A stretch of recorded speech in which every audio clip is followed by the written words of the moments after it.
Les textes liturgiques du jeudi 29 août 2024. Première lecture. En lui vous avez reçu toutes les richesses. 1 Corinthiens 1:9. Lecture de la première lettre de saint Paul apôtre aux Corinthiens. Paul, appelé par la volonté de Dieu pour être apôtre du Christ Jésus, et Sosthène notre frère, à l'Église de Dieu qui est à Corinthe, à ceux qui ont été sanctifiés dans le Christ Jésus et sont appelés à être saints avec tous ceux qui, en tout lieu, invoquent le nom de notre Seigneur Jésus-Christ, leur Seigneur et le nôtre. À vous, la grâce et la paix, de la part de Dieu notre Père et du Seigneur Jésus-Christ. Je ne cesse de rendre grâce à Dieu à votre sujet, pour la grâce qu'il vous a donnée dans le Christ Jésus. En lui vous avez reçu toutes les richesses, toutes celles de la parole et de la connaissance de Dieu.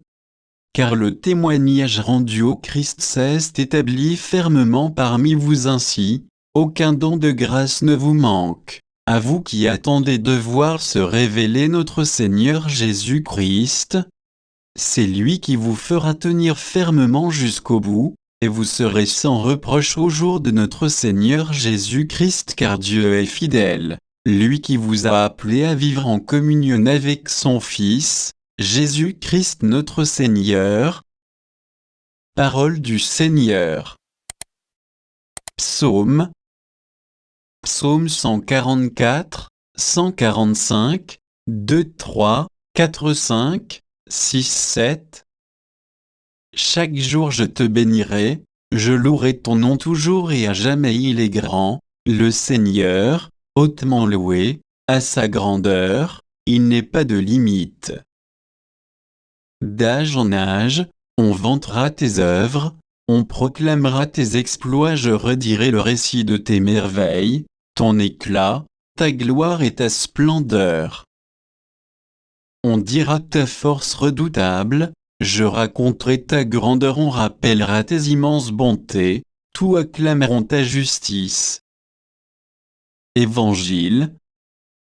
Je veux que, tout de suite, tu me donnes sur un plat la tête de Jean le Baptiste.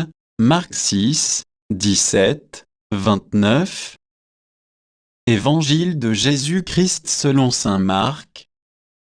En ce temps-là, Hérode avait donné l'ordre d'arrêter Jean le Baptiste et de l'enchaîner dans la prison, à cause d'Hérodiade, la femme de son frère Philippe, que lui-même avait prise pour épouse. En effet, Jean lui disait, « Tu n'as pas le droit de prendre la femme de ton frère. » Hérodiade en voulait donc à Jean, et elle cherchait à le faire mourir, mais elle n'y arrivait pas parce que Hérode avait peur de Jean. Il savait que c'était un homme juste et saint, et il le protégeait. Quand il l'avait entendu, il était très embarrassé, cependant il l'écoutait avec plaisir.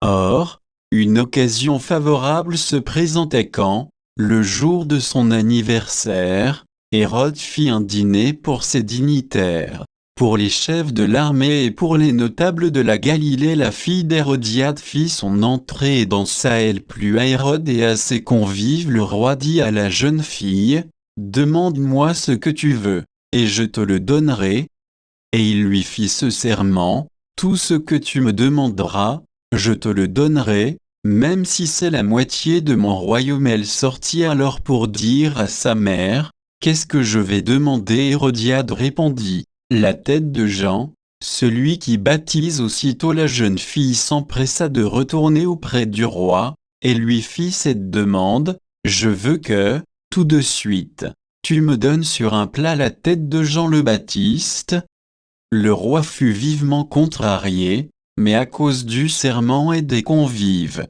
il ne voulut pas lui opposer un refus. Aussitôt il envoya un garde avec l'ordre d'apporter la tête de Jean.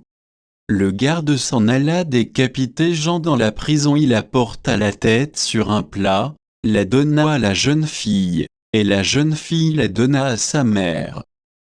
Ayant appris cela, les disciples de Jean vinrent reprendre son corps et le déposèrent dans un tombeau. Acclamons la parole de Dieu.